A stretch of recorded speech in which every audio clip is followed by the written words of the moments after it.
उस रात पूरे गांव ने अपनी आंखों से देखा कि 100 साल से बंद मंदिर की घंटी अपने आप बज उठी।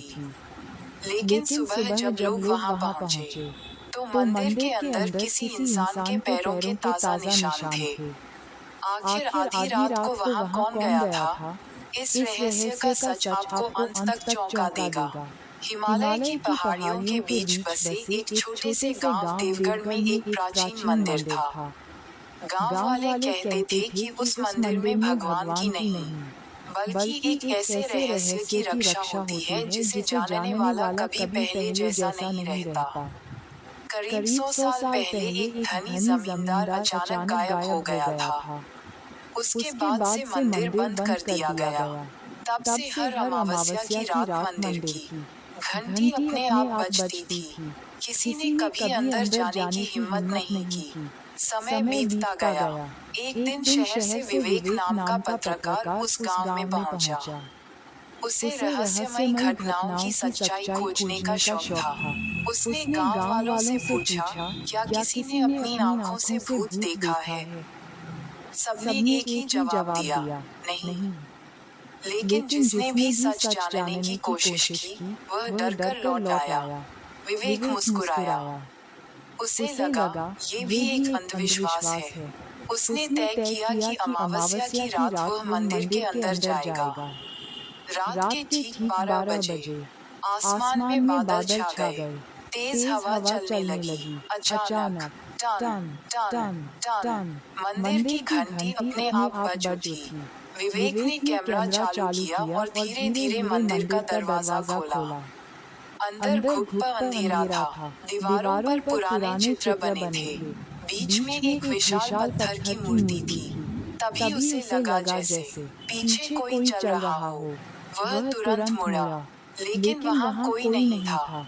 कुछ कदम आगे बढ़ने पर उसे जमीन पर ताजा पैरों के निशान दिखाई दिए। वे निशान मंदिर के पिछले हिस्से की ओर जा रहे थे। विवेक उनके पीछे चल पड़ा। पीछे एक छोटा सा कमरा था। दरवाजा आधा खुला हुआ था। जैसे ही उसने दरवाजा खोला, उसकी सांसें रुक गईं। कमरे में एक बूढ़ा आदमी बैठा था। लंबी सफेद दाढ़ी, शांत चेहरा और हाथ में वही घंटी की रस्सी। विवेक हैरान रह गया। तो घंटी आप बजाते हैं? बूढ़ा मुस्कुराया।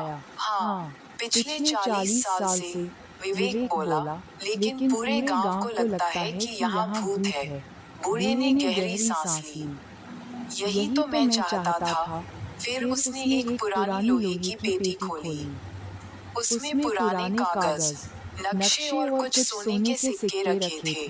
बूढ़ा बोला, आज से 100 साल पहले गांव के 4 लालची लोगों ने मंदिर का खजाना लूटने की कोशिश की थी। जमींदार ने उन्हें रोकना चाहा, लेकिन उन्होंने उसी की हत्या कर दी। मरने से पहले जमींदार ने मुझसे कहा था, जब तक ईमानदार इंसान न आए, इस राज को किसी के सामने मत खोलना। मैं तब एक छोटा बच्चा था। आज बूढ़ा हो चुका हूँ। विवेक सब सुनकर स्तब्ध रह गया। उसी समय बाहर किसी के भागने की आवाज आई। 2 आदमी खिड़की से अंदर घुस चुके थे। उन्होंने बूढ़े की बातें सुन ली थी। उनकी नजर सीधे सोने के सिक्कों पर थी। उन्होंने बूढ़े को धक्का दिया और पेटी उठाकर भागने लगे। लेकिन जैसे ही मंदिर की चौखट पार की, पुरानी लकड़ी की सीढ़ियां टूट गईं। दोनों नीचे गिर पड़े। पेटी खुल गई। सोने के सिक्के पूरे आंगन में बिखर गए। गांव वाले शोर सुनकर पहुंच गए। विवेक ने कैमरे में रिकॉर्ड की हुई पूरी सच्चाई सबको दिखा दी। जांच हुई तो पता चला कि वे दोनों उसी परिवार के लोग थे जिनके पूर्वजों ने 100 साल पहले जमींदार की हत्या की थी। इतने वर्षों तक वही परिवार लोगों में भूत की अफवाह फैलाता रहा, ताकि कोई मंदिर के पास न आए। गांव वालों की आंखें खुल गईं। बूढ़े ने मंदिर की चाबी गांव के प्रधान को सौंप दी। उसने कहा, अब इस मंदिर को डर की नहीं, सच्चाई की पहचान बनने दो। कुछ महीनों बाद उसी मंदिर में एक पुस्तकालय और विद्यालय खोला गया, जहां कभी लोग डरकर नहीं जाते थे। अब वहां बच्चों की हंसी गूंजती थी और विवेक ने अपनी रिपोर्ट का शीर्षक लिखा, भूत कभी मंदिर में नहीं था। भूत तो इंसान के लालच में छिपा था। सीख, मॉरल, झूठ कुछ समय के लिए सच को छिपा सकता है, लेकिन कर्मों का हिसाब एक दिन जरूर सामने आता है। इंसान का सबसे बड़ा दुश्मन कोई भूत नहीं, उसका लालच और बेईमानी है।